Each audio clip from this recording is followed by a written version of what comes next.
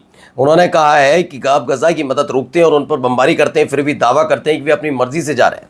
गजा के निवासियों के लिए स्वेच्छा से पलायन जैसी कोई चीज़ नहीं है, उनके जाने की कोई भी स्थिति साफ तौर पर ज़बरदस्ती विस्थापन है। इस कोशिश को पूरी तरह से खारिज किया जाता है। नमस्कार।